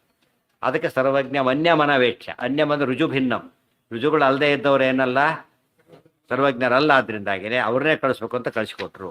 ಮಧ್ವ ವಿಜಯ ಚೆನ್ನಾಗಿರ್ತದೆ. ಇದೆಲ್ಲ ಓದಿದ ಮೇಲೆ ಮಧ್ವ ವಿಜಯಲ್ಲಿ ಎಲ್ಲ ಮಾತುಗಳಿಗೂ ವಿಶೇಷ ಅರ್ಥ ಗೊತ್ತಾಗುತ್ತೆ. ಅಸಂಶಯ ಸಂಶಯೇಚ್ಛಿತ್ ಗುರು ಉಕ್ತ ಮನೀಷಿಭಿ. ಈ ಡೆಫಿನೇಷನ್ ಯಾರು ಹೇಳಿದ್ದಿದು? ಇವತ್ತು ಯಾರೋ ಹೇಳಿದ್ದಲ್ಲ, ಮನೀಷಿಭಿ, ಜ್ಞಾನಿಗಳು. ಮನೀಷ ಅಂದರೆ ಬುದ್ಧಿ, ಮನೀಷಿಭಿಗಳು ಜ್ಞಾನ ಇರೋದು, ಜ್ಞಾನಿಗಳು ಅಂತ ಅರ್ಥ. ಜ್ಞಾನಿಗಳು ಈ ಮಾತು ಲಕ್ಷಣ ಹೇಳಿದ್ದಾರೆ. ಗುರುಗಳು ಹಾಗೆ ಹುಡ್ಕೊಂಡು ಹೋಗಬೇಕು. ಇಲ್ಲಿ ಹಾಗಲ್ಲ, ಸಂಶಯ ಪಡ್ಕೊಂಡು ಹೋಗ್ತಾನೆ. ಒಂದು ಸಂಶಯ ಬಂದರೆ 4 ಸಂಶಯ ಕ್ರಿಯೇಟ್ ಮಾಡಿ ವಾಸ್ ಕಳಿಸ್ಬಿಡ್ತಾರೆ. ಅವನ ತಲೆ ಪೂರ್ತಿ ಕೆಟ್ಟೋಗ್ಬಿಡ್ತದೆ. ಕೊನೆಗೆ ಏನಾಗ್ತಾರೆ, ಮೊಫ್ಪಾದಾಗ ಆಗಿಬಿಡ್ತಾರೆ. ಅದು ಗುರುತ್ವ ಅಲ್ಲ, ನಿಜವಾಗಲೂ ತಂತ್ರ ಮಾಡ್ತಾರೆ. ಅದನ್ನು ಹೇಳಿದಾರಲ್ಲ, 2 ಸಾರಿಗೆ ಇಬ್ಬಿಬ್ರು ಕಾಡ್ತಾರೆ ಅಂದರೆ 4 ಕಾಡ್ತಾರೆ. ಡಾಕ್ಟ್ರಿಗೆ 4 ಕಾಡ್ರೆ ಇನ್ನೂ ಹೋಪ್ಲೆಸ್ ಅವರು. ಗುರುರುಕ್ತೋ ಮನೀಷಿಭಿ ತಸ್ಮಾತ್ ಬ್ರಹ್ಮ ಗುರುರ್ಮುಖ್ಯ ಸರ್ವೇಷಾಮೇವ ಸರ್ವದಾ. ಅದಕ್ಕೆ ಮುಖ್ಯ ಗುರುಗಳು ಅಂದರೆ ಯಾರು ಅಂದರೆ ಇವರೇ. ನಾವು ಶ್ರೀ ಗುರುಭ್ಯೋ ನಮಃ, ಪರಮ ಗುರುಭ್ಯೋ ನಮಃ. ಆಮೇಲೆ ಯಾರೀಗ ಆಂತರಿಕ ಭಗವತ್ಪಾದಾಚಾರ್ಯ ಗುರುಭ್ಯೋ ನಮಃ ಹೇಳಲೇಬೇಕದು ಸರ್ವದಾ. ತಸ್ಮಾತ್ ಬ್ರಹ್ಮ ಗುರುರ್ಮುಖ್ಯ ಸರ್ವೇಷಾಮೇವ ಸರ್ವದಾ. ಸರ್ವದಾ ಸರ್ವೇಷಾಂ ಮುಖ್ಯ. ಎಷ್ಟು ಪದ ಉಪಯೋಗಿಸ್ತಾರೆ. ಬ್ರಹ್ಮ ಮುಖ್ಯ ಗುರು, ಬ್ರಹ್ಮ ಸರ್ವೇಷಾಂ ಗುರು, ಬ್ರಹ್ಮ ಸರ್ವದಾ ಗುರು. ಅಷ್ಟೇ ಅಲ್ಲ, ಏವ ಸರ್ವೇಷಾಂ ಗುರುರೇವ ಸರ್ವೇಷಾಮಪಿ ಗುರು ಮತ್ತು ಸರ್ವದಾ ಅಪಿ ಗುರು ಅಂತ ಹೇಳೋದ್ರಿಂದ ಅವ್ರ ವಿಷಯ ಭಾರಿ ದೊಡ್ಡದಾಯ್ತು. ಅನ್ಯೇಪಿ ಸ್ವಾತ್ಮನೋ ಮುಖ್ಯಾ ಕ್ರಮಾತ್ ಗುರವ ಈರಿತಾ ಕ್ರಮಾಲ್ಲಕ್ಷಣಹೀನಾಶ್ಚ ಲಕ್ಷಣೈ ಸಮಾಹ. ಅನ್ಯೇಪಿ ಸ್ವಾತ್ಮನೋ ಮುಖ್ಯಾ ಕ್ರಮಾತ್ ಗುರವ ಈರಿತಾ. ಇದು ಒಂದು ಗುರು ಲಕ್ಷಣ ಆಯ್ತು. ಈಗ ಅನ್ಯೇಪಿ ಸ್ವಾತ್ಮನೋ ಮುಖ್ಯಾ ಕ್ರಮಾತ್ ಗುರವ ಈರಿತಾ. ಹಾಗಿದ್ದರೆ ಮುಖ್ಯ ಗುರುಗಳ ಸಾಕು ಅಂತ ಕೇಳಿದರೆ ಇಲ್ಲ. ಇವತ್ತು MSc VC ಒಬ್ಬ ಇರ್ತಾನೆ. 1ನೇ ಕ್ಲಾಸಿಗೆ VC ಪಾಠ ಮಾಡೋಕ್ಕೆ ಬರೋದಿಲ್ಲ. ಯಾರು ಬೇಕಾದಕ್ಕೆಲ್ಲ 1ನೇ ಕ್ಲಾಸ್ ಹೇಳೋ ಗುರುಗಳೇ ಬೇರೆ, ಪ್ರೈಮರಿ ಗುರುಗಳು ಬೇರೆ, ಹೈಸ್ಕೂಲ್ ಬೇರೆ, ಇದು ಬೇರೆ ತಾರತಮ್ಯ ಇದೆ. ನಮಗೂ ಹಾಗೇ ಇದೆ. ಫಸ್ಟ್ ಸ್ಟೇಜಲ್ಲಿ ಯಾರು ಸಿಗೋದಿಲ್ಲ ನಮಗೆ? ಮುಖ್ಯ ಗುರುಗಳು ಮುಖ್ಯ ಗುರುಗಳು ಪೂರ್ತಿ ಸಿಗೋದು ಅಪ್ರಾಜ್ಞಾನ ಹತ್ತಿರ ಬಂದಾಗ ಸಿಗ್ತಾರೋ, ಮುಂಚೆ ಸಿಗೋದಿಲ್ಲ. ಮತ್ತು ಪ್ರೊಫೆಸರ್ ಯಾರು ಅಂತ ಕೇಳಿದ್ರೆ 1ನೇ ಕ್ಲಾಸ್ ಬೆಸ್ಟ್ ಹೆಸರು ಹೇಳಲ್ಲ. ಯಾರು ಹೇಳ್ತಾರೆ? PG ಲೆವೆಲ್ ಬೆಸ್ಟ್ ಹೇಳ್ತಾರೆ. ಬೇರೆಯವ್ರ ಹೇಳೋದಿಲ್ಲ. ಗೈಡ್ ಯಾರು ಅಂತ ಕೇಳ್ತಾರೆ, PhD ಅವ್ರ ಹೆಸರು ಹೇಳ್ತಾರೆ. ಇವರಿಂದ ಹೆಲ್ಪ್ ಆಗಿದೆ, ಹೌದು. ಬಟ್ ಮುಖ್ಯ ಗೈಡೆನ್ಸ್ ಯಾರು ಕೊಟ್ಟಿದ್ದು? ಅವರು. ಅದಕ್ಕೆ ತಸ್ಮಾತ್ ಬ್ರಹ್ಮ ಗುರುರ್ಮುಖ್ಯ ಸರ್ವೇಷಾಮೇವ ಸರ್ವದಾ. ಅನ್ಯೇಪಿ ಉಳಿದವರು ಕೂಡ ಗುರವಃ ಯಾರು? ಸ್ವಾತ್ಮನೋ ಮುಖ್ಯಾ. ನಮಗಿಂತ ಮೇಲಿರೋರೆಲ್ಲ ಯಾರವರು? ಗುರುಗಳೇ. ನಮಗೆ ಪಾಠ ಹೇಳಬೇಕಾಗಿಲ್ಲ ಅವರು. ನಮಗಿಂತ ಮೇಲಿದ್ದರೆ ಏನವರು? ಗುರುಗಳು ಅಂತ ಅರ್ಥ. ಮುಖ್ಯಾ ಗುರವು ಕ್ರಮಾತ್ ಗುರವೈರಿತಾ. ಸ್ವಾತ್ಮ ತಮಗಿಂತ ದೊಡ್ಡವರೆಲ್ಲ. ದೊಡ್ಡವರು ಯಾವುದರಲ್ಲಿ? ಜ್ಞಾನದಲ್ಲಿ. ಯಾರಲ್ಲಿ ಜ್ಞಾನಾಧಿಕ್ಯ ಇದೆಯೋ ಅವರಲ್ಲಿ ಬೇರೆ ಅಧಿಕ್ಯ ಇಲ್ಲದೆ ಇರ್ಬೋದು. ಹೈಟಲ್ಲಿ ಇಷ್ಟೇ ಇರ್ಬೋದು ಬೇಕಾದರೆ, ಅದು ಕೌಂಟ್ ಆಗಲ್ಲ. ಯಾವುದು ಕೌಂಟ್ ಆಗೋದು? ಜ್ಞಾನಾಧಿಕ್ಯ ಒಂದೇನೆ. ಅವರೆಲ್ಲ ಕ್ರಮಾತ್ ಅಂತ ಹೇಳಿದ್ರಿಂದ ಅವರಿಗಿಂತ ಜ್ಞಾನ ಜಾಸ್ತಿ ಇದ್ದರೆ ಅವರಿಗೂ ಗುರುಗಳು, ಇನ್ನೂ ಗುರುಗಳು, ಮತ್ತೂ ಗುರುಗಳು. ಇದು ಕ್ರಮ, ತಾರತಮ್ಯ ಕ್ರಮ ಇದೆ. ಅವರೆಲ್ಲ ಗುರುಗಳು. ನಮಗೆ ರಾಯರು ಗುರುಗಳು, ಟೀಕಾರಾಯರು ಗುರುಗಳು, ಆಚಾರ್ಯಗಳು ಎಲ್ಲ ಬಂದು ಸುಳ್ಳು ಇದೆ. ಅವ್ರ ಗುರುಗಳು ನಮಗೆ ಗುರುಗಳಾಗ್ತಾರೆ. ಮತ್ತೆ ನಮಗೆ ಗುರುಗಳು ಇವರಾದ್ಮೇಲೆ ಅವ್ರ ಗುರುಗಳು ಕೂಡ ನಮಗೆ ಗುರುಗಳೇ. ಈ ಅರ್ಥದಲ್ಲಿ ಗುರುಗಳ ಒಂದು ಪರಂಪರೆನೇ ಇದೆ. ಬೇರೆ ಯಾವ ಮತದಲ್ಲೂ ಕಾನ್ಸೆಪ್ಟ್ ಇಲ್ಲ. ಇಲ್ಲೊಂದೇ ಬಂದಿರೋದು ಗುರುಗಳು. ಗುರುಭ್ಯೋ ನಮಃ. ಅದಕ್ಕೆ ತುಂಬ ಬಹುತ್ವ ಯಾಕೆ ಉಪಯೋಗಿಸ್ತಾರೆ ಅಂದರೆ ತುಂಬ ಗುರುಗಳಿರ್ತಾರೆ. ಹರಿಹಿ ಓಂ. ಹರಿ ಒಬ್ಬ, ಗುರುಗಳು ಭಾರಿ ಜಾಸ್ತಿ. ಗೊತ್ತಾಯ್ತು. ನಮ್ಮದೇ ಗುರುಗಳಿಗೆ ಗೌರವದಿಂದ ಕಾಣಬೇಕು. ಹರಿ ಏಕೋಯ್ತಲ್ಲಿ ಕರಿಬಹುದು ಅಲ್ಲ. ಯಾಕೆ? ಹರಿ ಏಕೋ ನಾರಾಯಣ ಆಸ್ಯಾತ ಏಕವಚನ. ಏಕವಚನ ಉಪಯೋಗಿಸೋದಕ್ಕೆ ಏನು ಕಾರಣ ಅಂದರೆ ಹರಿಹಿ ಅವರೊಬ್ಬರೇ ಇರೋರು, ಇನ್ಯಾರು ಸರ್ವೋತ್ತಮರಿಲ್ಲ. ಆದ್ದರಿಂದ ಏಕವಚನ. ಗುರುಗಳು ಎಷ್ಟು ಜನ ಇದ್ದಾರೆ? ತುಂಬ ಜನ ಇದ್ದಾರೆ. ಆದ್ದರಿಂದ ಏನಂತ ಕರೀತಾರೆ? ಗುರುಭ್ಯೋ ನಮಃ ಅಂತ ಕರೀತಾರೆ. ಅನ್ಯೇಪಿ ವಿರಾತ್ಮನೋ ಮುಖ್ಯಾ ಗುರವ ಕ್ರಮಾತ್ ಗುರವ ಈರಿತಾ ಕ್ರಮಾಲ್ಲಕ್ಷಣಹೀನಾಶ್ಚ ಲಕ್ಷಣೈ ಸಮಾಹ. ಮಾನುಷ ಮಧ್ಯಮ ಸಮ್ಯಕ್ ದುರ್ಲಕ್ಷಣಯುತ ಕಲಿಹಿ ಸಮ್ಯಕ್ ಲಕ್ಷಣ ಸಂಪನ್ನೋ ಯದ್ದತ್ಯಾತ್ ಸುಪ್ರಸನ್ನಧೀಹಿ ಕ್ರಮಾತ್ ಲಕ್ಷಣಹೀನಾಶ್ಚ. ಅವರೆಲ್ಲ ಏನಾಗಿರುತ್ತೆ? ನಮಗಿಂತ ಮೇಲಿದ್ದಾರೆ. ಲಕ್ಷಣಗಳು ಮಾತ್ರ 32 ಇರೋದಿಲ್ಲ. ಏನಾಗುತ್ತೆ? ಕಡಿಮೆ ಆಗ್ತಾ ಬರುತ್ತೆ. ಕ್ರಮಾತ್ ಲಕ್ಷಣಹೀನಾಶ್ಚ. ಲಕ್ಷಣಗಳು ಕಡಿಮೆ ಆಗ್ತಾ ಬರುತ್ತೆ. ಮ್ಯಾಕ್ಸಿಮಮ್ ಇರೋದು 32. ಅದಕ್ಕೆ ಕಡಿಮೆ ಮಾಡ್ತಾ ಬಂದರು. ಅವರೆಲ್ಲ ಗುರುಗಳೇ. ಮತ್ತು ಇನ್ನೊಂದು ಸ್ಟೇಜ್ ಲಕ್ಷಣ ಅಲಕ್ಷಣೇ ಸಮಾಹ. ದುರ್ಲಕ್ಷಣ ಬೇರೆ ಇದೆ. ಸಲಕ್ಷಣ ದುರ್ಲಕ್ಷಣ ಅದು ಕಂಬೈನ್ ಆಗ್ಬೋದು. ಸಮ 50-50 ಆಗ್ಬೋದು. ಆದರೆ ಆಮೇಲೆ ಯಾವಾಗ ಅಲಕ್ಷಣ ಜಾಸ್ತಿ ಆಗುತ್ತೋ ಅಲ್ಲಿ ಶುರುವಾಯ್ತು. ಏನದು? ಗುರುತ್ವ ಇಲ್ಲ ಅಂತ. ಅಲಕ್ಷಣ ಜಾಸ್ತಿ ಆದಾಗ ಹೊರಟೋಯ್ತಾರೆ. ಆದರೆ ಸಮ್ಯಕ್ ದುರ್ಲಕ್ಷಣ ಯಾರಿಗಿದೆ ಅಂದರೆ ಕಲಿಗೆ. ಸಮ್ಯಕ್ 32 ವಿಧ ದುರ್ಲಕ್ಷಣಗಳು, ಎಕ್ಸಾಕ್ಟ್ಲಿ ಆಪೋಸಿಟ್. ಅದಿರೋದು ಕಲಿ, ದುರ್ಯೋಧನ ಹಾಗಿರ್ತಾರೆ. ಅದು ವಿಶೇಷ. ಇವರು 32 ಸಲ್ಲಕ್ಷಣ, 32 ದುರ್ಲಕ್ಷಣ. ಆ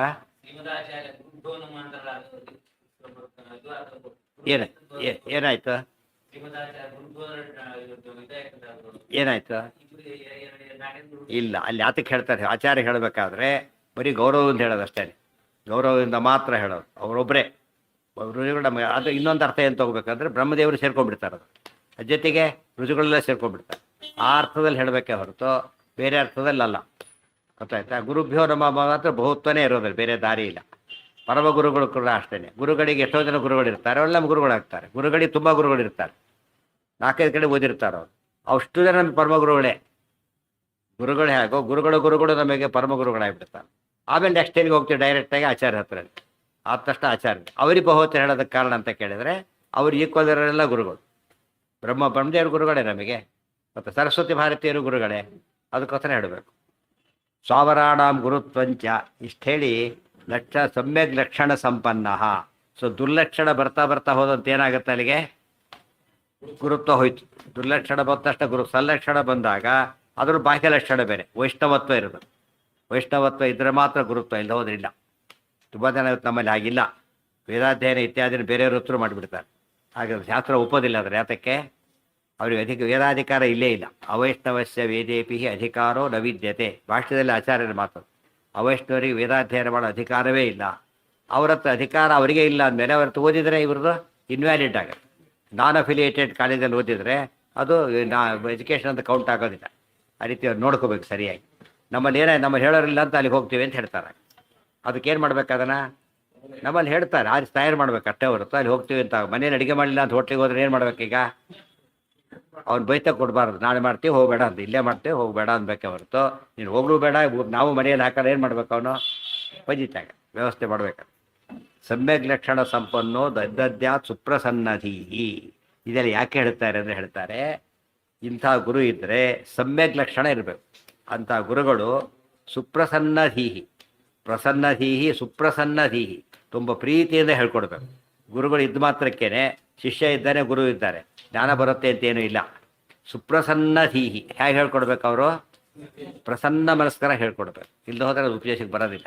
ಉಪದೇಶದಲ್ಲಿ ಬರುತ್ತದು. ಬ್ರಹ್ಮದೇವರ ಹತ್ರ ಯಾರು ಹೋಗ್ತಾರೆ?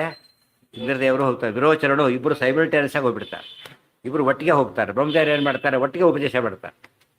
ಪಾಠನ ಫಾಸ್ಟ್ ಸ್ಟೂಡೆಂಟು ಫೇಲ್ ಸ್ಟೂಡೆಂಟ್ ಬೇರೆ ಬೇರೆ ಕ್ಲಾಸ್ ಒಳಗೆ ಬರೋಲ್ಲ, ಮಿಕ್ಸ್ ಮಾಡೇ ಹೇಳಬೇಕು ಹೇಳಿದರು. ಆದರೆ ಬ್ರಹ್ಮದೇವರು ಹೇಳಿಕೊಟ್ಟು ಇಂದ್ರದೇವರಿಗೆ ಕರೆಕ್ಟ್ ಅರ್ಥ ಆಯಿತು, ವಿರೋಚನಿಗೆ ತಪ್ಪು ಅರ್ಥ ಆಯಿತು. ವಿರೋಚನ ಅಪಾರ್ಥ ಮಾಡ್ಕೊಬಿಟ್ಟ. ಅವ್ರು ಹೇಳ್ಬೇಕಾದ್ರೆ ಏನು ಮಾಡಿದರು? ಪ್ರಸನ್ನರಾಗಿ ಯಾರಿಗೆ ಹೇಳಿಕೊಟ್ರು?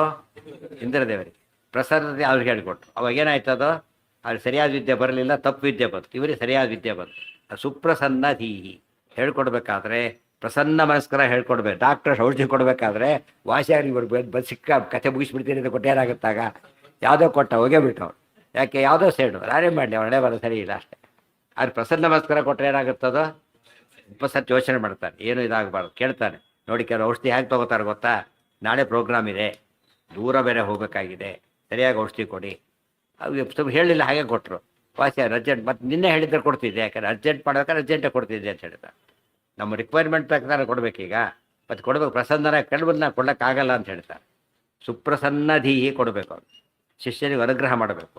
ಅದೇನಾಗುತ್ತೆ? ಸತ್ಯಂ ಭವತಿ. ಸತ್ಯಂ ಭವತಿ ಅಂದ್ರೇನು? ಸಿದ್ಧಿ. ಇಲ್ಲಿ ಸಿದ್ಧಿ ಬರೋದಿಲ್ಲ. ಸತ್ಯ ಅಂದರೆ ಸಿದ್ಧಿ ಅಂತ ಅರ್ಥ. ಸಿದ್ಧಿ ಬರುತ್ತೆ, ಸಿದ್ಧಿಗೆ ಬರೋದಿಲ್ಲ. ನಾನ್ ಅಫಿಲಿಯೇಟೆಡ್ ಕಾಲೇಜಲ್ಲಿ ಓದ್ದ, BSc ಅಂತ ಬೋರ್ಡ್ ಹಾಕ್ಕೊಂಡ, ಅದು ಅಫಿಲಿಯೇಟೆಡ್ ಇಲ್ಲ. ಏನಾಯ್ತು ಅಲ್ಲಿಗೆ? PhD ಅಂತ ಹಾಕ್ಕೊಂಡ, ಡೆಕ್ರೇಟ್ ಯೂನಿವರ್ಸಿಟಿ ಅಲ್ಲ, PhD ಅಂತ ಕೌಂಟ್ ಆಗೋದೇ ಇಲ್ಲ. ಸಿದ್ಧಿ ಇಲ್ಲ, ಸತ್ಯಂ ಭವತಿ ಆಗಲಿಲ್ಲ, ಅಸತ್ಯಂ ಆಯಿತು. ತತ್ಸರ್ವಂ ಅವ್ರು ಏನೇನು ಹೇಳ್ತಾರೆ ಅದಿಷ್ಟು ಏನಾಗುತ್ತೆ? ಎಲ್ಲ ಸಿದ್ಧಿ ಬರೋದು, ಹೇಳಿದ್ದೆಲ್ಲ ಸಿದ್ಧಿ ಬರೋದು. ಶಿಷ್ಯನಿಗೆ ಪ್ರಸನ್ನ ಯಾವಾಗ ಆಗ್ತಾನೆ ಅವನು? ಭಕ್ತಿ ಮಾಡ್ಬೇಕು. ಅಲ್ಲಿ ಭಕ್ತಿ ಮಾಡಿ ದೇವ್ರ ಪ್ರಸನ್ನ ಆಗ್ಬೇಕಾದ್ರೆ ಭಕ್ತಿ ಹೇಗೆ ಮಾಡ್ಬೇಕು? ಇವರು ಭಕ್ತಿ ಮಾಡ್ಬೇಕು. ಭಕ್ತಿ ಹೇಗೆ ಮಾಡ್ಬೇಕು? ಮತ್ತೆ ಸಂತೋಷ. ಅವ್ರು ಹೇಳಿದ ಕೆಲಸ ಮಾಡ್ಬೇಕು. ಫಸ್ಟು ಹೇಳಿಕೆ ಮಾಡಿ ತದ್ವಿರುದ್ಧ ಮಾಡೋದು ಭಾರಿ ಭಕ್ತಿ ಅಂತ ಹೋಗ್ತಾರೆ. ಹೇಳಿದ ಕೆಲಸ ಮಾಡಬೇಕು. ಅವಾಗ ಭಕ್ತಿ ಅವಾಗ ಪ್ರಸನ್ನರಾಗ್ತಾರೆ. ಆಗ ಒಳ್ಳೆ ಜ್ಞಾನ ಬರುತ್ತೆ. ಇವ್ರು ನೋಟ್ ಕೊಡ್ತಾರೆ. ಮತ್ತೆ ಹಾಗಿದ್ರೆ ಗುರುಗಳಿಂದ ಜ್ಞಾನ ಬಂತು, ದೇವ್ರ ರೋಲ್ ಏನಿದೆ ಅಂತ ಪ್ರಶ್ನೆ ಬಂತ.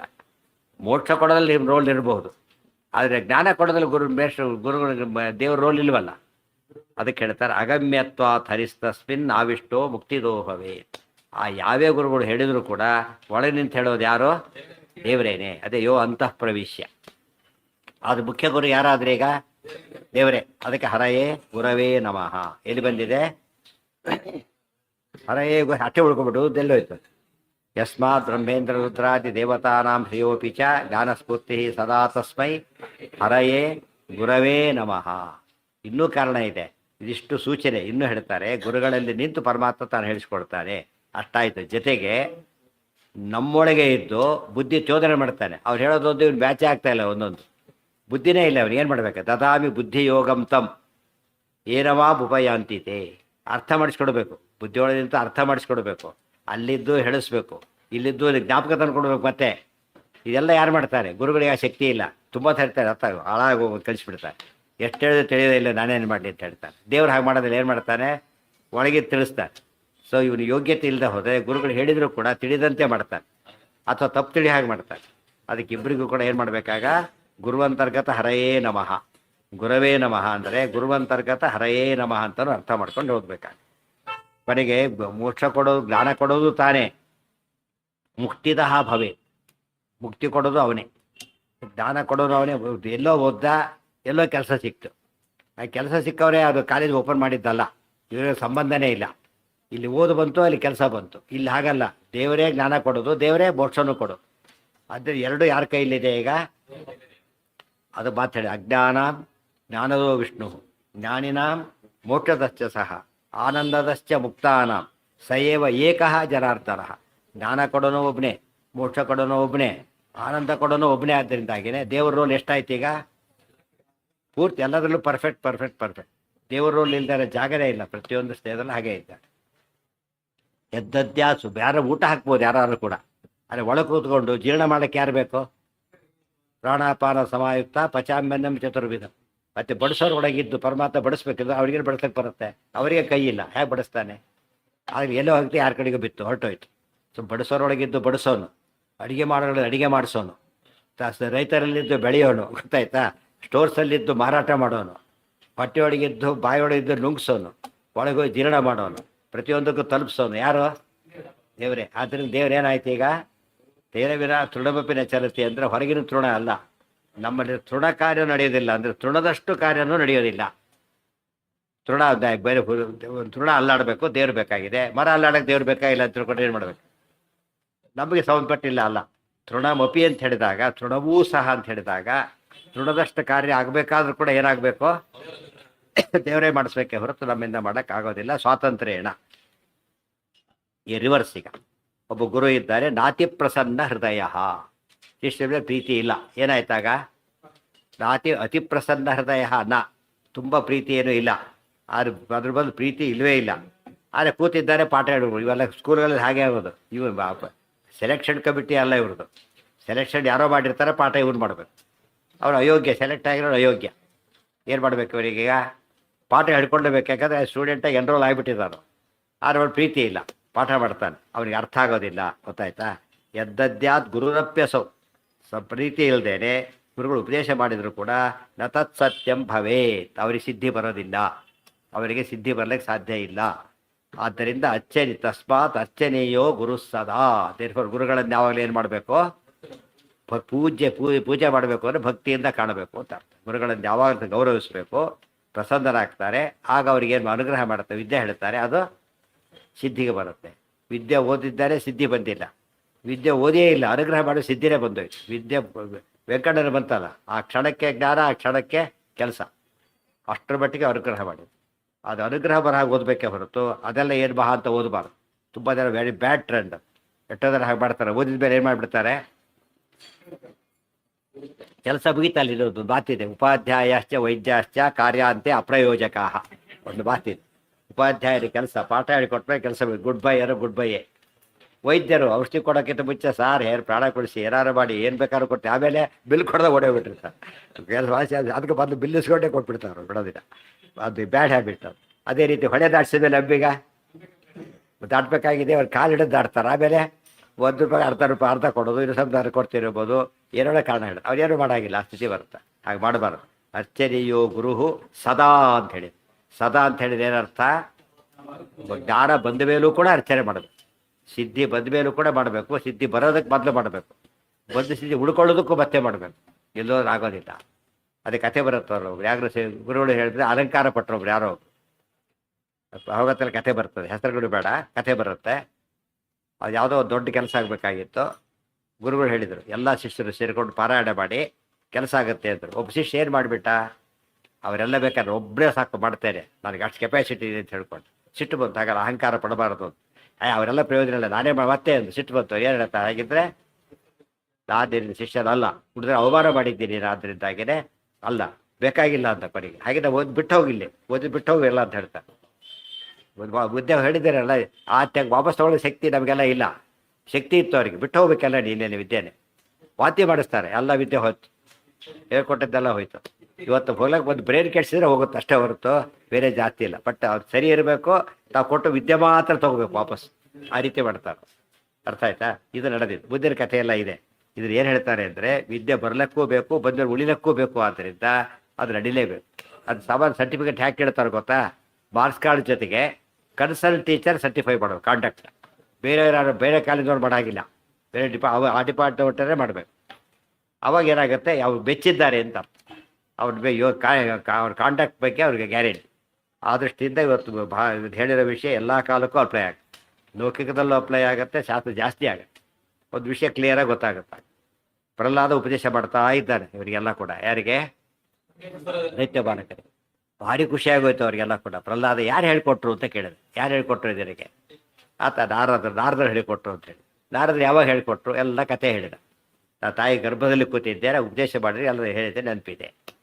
ಆಗ ಅವ್ರು ಕೇಳಿದರು, ಹಾಗಿದ್ರೆ ಪ್ರಹ್ಲಾದ ನಿಮ್ಮ ತಾಯಿಗೆ ಯಾಕೆ ಗೊತ್ತಿಲ್ಲ ಇದು ಅಂತ ಕೇಳಿ. ಬಿಡಲಿಲ್ಲ, ಹುಡುಗರು ಭಾರಿ ಬುದ್ಧಿ ಹೋದ್ರು ಅವರು. ತಾಯಿಗೆ ಕುಡಿಸ್ಕೊಂಡು ಹೇಳ್ಕೊಟ್ಟ ಮೇಲೆ, ಒಳಗಿದ್ದ ದಿನಗೆ ಅರ್ಥ ಆದಮೇಲೆ ನೀವು ತಾಯಿಗೆ ಅರ್ಥ ಆಗಿರ್ಬೇಕಲ್ಲ, ಯಾಕಾಗಲಿಲ್ಲ ಅಂತ ಪ್ರಶ್ನೆ. ಆಗ ಉತ್ತರ, ನಿಜವಾದ ಉತ್ತರ ಆಚಾರ್ಯ ಕೊಟ್ಟ ಉತ್ತರ. ನಾರದರಿಗೆ ಹೇಳೋ ಉದ್ದೇಶ ಯಾರಿಗಿತ್ತದು? ಪ್ರಹ್ಲಾದರಿಗೆ ಹೇಳಕ್ಕೆ ಬಂದಿದ್ರು, ಆಕೆಗಲ್ಲ. ಆದ್ದರಿಂದ ಯಾರಿಗೆ ಉಳಿಲಿಲ್ಲ? ಆಕೆ ಉಳಿಲಿಲ್ಲ, ಬರ್ತೋಗ್ಬಿಡ್ತು. ಇವಾಗ ಈ ಪ್ರಹ್ಲಾದರಿಗೆ ಉಳ್ಕೊಬಿಡ್ತು. ಇದು ಕರೆಕ್ಟ್. ಅದು ಇವತ್ತು ಹಾಗೇನೆ ತುಂಬ ಜನ ಹೋಗ್ತಿರ್ತಾರೆ ಅಂತ ತಿಳ್ಕೊಳ್ಳಿ. ತುಂಬ ಹೋಗ್ತಿರ್ತಾರೆ, ಅವ್ರು ಪ್ಯಾರಾಸೈಕಾಲಜಿಗೆ ಕರೀತಾರೆ. ತುಂಬ ದೂರ ಇದ್ದಾರೆ, ನೀವು ಅವ್ರನ್ನ ಕರಿಬೇಕಾಗಿದೆ. ಈಗ ಕರಿಲಿಕ್ಕೆ ಅವ್ರು ಕೆಡಿಸೋದಿಲ್ಲ. ಅವ್ರಿಗೆ ಕರೆದ್ರೆ ಅವ್ರಿಗೋತೀರ ತಿರುಗಿ ನೋಡ್ತಾರೆ, ಎಷ್ಟೋ ಸರಿ ತಕ್ಷಣ ತಿರುಗಿ ನೋಡ್ತಾರೆ. ಎಲ್ಲಿಂದ ಬಂತಿದ್ದು? ನಾವು ಅದು ಅಂದ್ಕೊಂಡಿದ್ದೇವಲ್ಲ, ದೇವ್ರು ಆ ರೀತಿ ಕೆಲಸ ಮಾಡಿಸ್ಕೊಡ್ತಾರೆ. ಅರ್ಥ ಆಯ್ತಾ? ಅವ್ರಿಗೆ ತಿಳಿಬೇಕು ಅಂತ ತಿಳಿತಾರೆ. ಇನ್ನೊಂದು ತಿಳಿಕೊಡೋದಲ್ಲ, ಎದುರಿಗೆ ಕೂತು ತಿಳಿಬಾರ್ದು. ಅದೇ ವಿಷಯ ಹಾಗೆ ಹೇಳಿದ್ರು ಕೂಡ ಅವ್ರಿಗೆ ತಿಳಿದಿರೋದಲ್ಲ ತಿಳಿದಿರೋದು. ಇದಕ್ಕೇನು ಯಾಕೆ ಡಿಫರೆನ್ಸ್ ಅಂತ ಕೇಳಿದರೆ, ಅನುಗ್ರಹ. ಇವು ನಾರದರು ಪ್ರಹ್ಲಾದರಿಗೋಸ್ಕರ ಹೇಳಿದ್ದರಿಂದ ಪ್ರಹ್ಲಾದರಿಗೆ ಉಳಿತು, ತಾಯಿ ಉಳಿಲಿಲ್ಲ. ಅದು ಒಂದೇ ಕ್ಲಾಸ್ನಲ್ಲಿ ಅಷ್ಟೇ ಜನ ಇದ್ದರೂ ಕೂಡ ಎಲ್ಲರಿಗೂ ಒಂದೇ ರೀತಿ ಜ್ಞಾನ ಬರೋದಿಲ್ಲ. ಜ್ಞಾನ ವೇರಿ ಆಗ್ಲಿಕ್ಕೆ ಏನು ಕಾರಣ? ಬೇಕಾಷ್ಟು ಕಾರಣ ಇದೆ. ಅತ್ಯಂತ ಮುಖ್ಯ ಕಾರಣ ಯಾವುದು ಅಂದರೆ, ಅನುಗ್ರಹವನ್ನು ಹೊಂದದೇ ತಿಳ್ಕೊಂಡ್ರೆ ಅದು ಉಳಿಯೋದಿಲ್ಲ. ಲೋಕದಲ್ಲಿ ಸಾಮಾನ್ಯ ಲೌಕಿಕ ವಿದ್ಯೆಯಲ್ಲೇ ಬೇಟೆಯನ್ನು ಮಾಡ್ತಾರೆ, ಅದೇ ಶಾಸ್ತ್ರದಲ್ಲಿ ಮರೆತು ಬಿಡ್ತಾರೆ. ಇವತ್ತು ಕೂಡ ಈ ಕಾನ್ಸೆಪ್ಟ್ ಎಷ್ಟು ಚೆನ್ನಾಗಿದೆ ಅಂದರೆ, ಪ್ರೈಮರಿ ಸ್ಕೂಲ್ ಯಾರೋ ಒಬ್ಬ ಬರಿತರ ಜೊತೆಗೆ ಯಾರೋ ಹೋಗಿದ್ರು ಒಬ್ರು, ಪ್ರೈಮರಿ ಸ್ಕೂಲ್ ಬೇಸ್ಟ್ರಾತ. ಅವನೀಗ ಎಜುಕೇಷನ್ ಮಿನಿಸ್ಟ್ರು ಮಂತ್ರಿ. ಅವ್ರು ಹೋದ ತಕ್ಷಣ ಎತ್ಕೊಂಡು ನಮಸ್ಕಾರ ಸರ್ ಅಂತ. ಆಶ್ಚರ್ಯ ಗೊತ್ತೆ, ಅವರೆಲ್ಲ ಸಾಮಾನ್ಯವಾಗಿ ವ್ಯಾಲ್ಯೂಸ್ ಇರೋದಿಲ್ಲ ಅಂತ. ನೋಡಿದ ತಕ್ಷಣ ಬೇರೆ ಸರ್ ಯಾಕೆ ಬಂದು ಏನು ವಿಷಯ ಬೇಕು ಅಂತ ಯಾರು ಬೇರೆಯವ್ರನ್ನ ಮಾತಾಡಿಸ್ದೆ ಅದನ್ನೇ ಮಾತಾಡಿಸಿ ಏನು ಕೆಲಸ ಅಂತೇಳಿ ತಕ್ಷಣ ಮಾಡ್ಕೊಂಡು ಕಳಿಸಿದೆ ಇಮಿಡಿಯೇಟಾಗಿ. ಅದೇ ಇಷ್ಟು ಇಂಥ ಕೆಟ್ಟ ಕಾಲದಲ್ಲೂ ಕೂಡ ಏನಿದೆ ಅವ್ರಿಗೀಗ ಒಳ್ಳೆ ಗೌರವ ಇಟ್ಕೊಳ್ಳೋ ಕಾಲ ಇದೆ. ಅದು ಶಾಸ್ತ್ರದಲ್ಲ ಕಾನ್ಸೆಪ್ಟ್ ಹೋಗ್ಬಿಟ್ಟಿದೆ. ತುಂಬ ಜನಗಳು ಇವತ್ತು ಭಾರಿ ಅನ್ಯಾಯ ಮಾಡ್ತಾರೆ, ಮೋಸರೆ ಮಾಡಿಬಿಡ್ತಾರೆ. ಎಷ್ಟೋ ಸಲ ತುಂಬ ಜನ ನೋಡಿರ್ತೀರಿ. ಅದರ ಲೌಕಿಕದಲ್ಲಿ ಅವ್ರ ಗುಣ ಉಳ್ಕೊಂಡಿದೆ. ಮತ್ತು ಅವು ಎಂಥ ಕೆಟ್ಟ ಹುಡುಗ ಇರ್ತಾರೆ. ಅವ್ರ ಕ್ಲಾಸ್ದವನು ಅಲ್ಲ, ಅವರು ಬೇರೆ ಕ್ಲಾಸ್ದವನು. ಬೆಸ್ಟ್ ಬಂತ ಸ್ವಲ್ಪ ಹೆದರ್ತಾನೆ ಅವನು. ಕಾಲೇಜ್ ಬೆಸ್ಟ್ ಬಂತ ಅಷ್ಟು ಏನಂತಾನೆ, ಸ್ವಲ್ಪ ಭಯ ಆಗುತ್ತೆ ಅವ್ನು. ಏನೇ ಅಂತ ಕೇಳಿದ್ರೆ ಇಲ್ಲ ಸಾರ್ ಅಂತ ಹೇಳ್ತಾರೆ. ಒಂದು ತಕ್ಷಣ ಮಾತಾಡ್ತಾರೆ, ಆ ತಕ್ಷಣ ಆಟೋಮೆಟಿಕ್ ಅವ್ರು ರೆಸ್ಪಾಂಡ್ ಮಾಡ್ತಾರೆ. ಅಂತ ಗುಂಡ ವಿದ್ಯಾರ್ಥಿಗಳು ಸ್ವಲ್ಪ ಏನು ಅನಿಸುತ್ತಾಗ ಅವರೇ ನಬೇಷ್ಟ್ರು ಅಂತಕ್ಕಂಥ ಭಾವನೆ ಅದು. ಅದು ಒಂದು ವಿದ್ಯೆಗೆ ಒಂದು ಭೂಷಣ, ಎಲ್ಲವರ ಆಗೋದಿಲ್ಲ. ಇನ್ನೊಂದು ಆ ಬಗ್ಗೆ ತುಂಬ ಹೇಳ್ತಾರೆ. ಅದು ನಾಳೆ ಅಂದರೆ ನಾಡಿದ್ದು ಸರ್ವೇಂದ್ರಿಯ ಪ್ರೇರಕೇಣ. ಇದು ಮುಖ್ಯಾರ್ಥ ಬಾಧ ಇದೆ. ನಾಳೆ ಅನ್ನೋದಕ್ಕೇನಿದೆ ಮುಖ್ಯಾರ್ಥ ಬಾಧ ಇರೋದ್ರಿಂದ ನಾಡಿದ್ದು ಅರ್ಥ ಬಿಡು ದಿವಸ ಅರ್ಥ ಮಾಡ್ಕೊಂಡು ಬಂದಿದ್ದೆ ಪಾಠ ಹೋಗ್ಬಿಡುತ್ತೆ. ಸರ್ವೇಂದ್ರಿಯ ಪ್ರೇರಕೇಣ ಶ್ರೀ ಪ್ರಾಣಪತಿ ನೇರಿತಃ ಯಥವೋಚ ಮಹಂತೇನ ಪ್ರಿಯತಾಂ ಕಮಲಾ.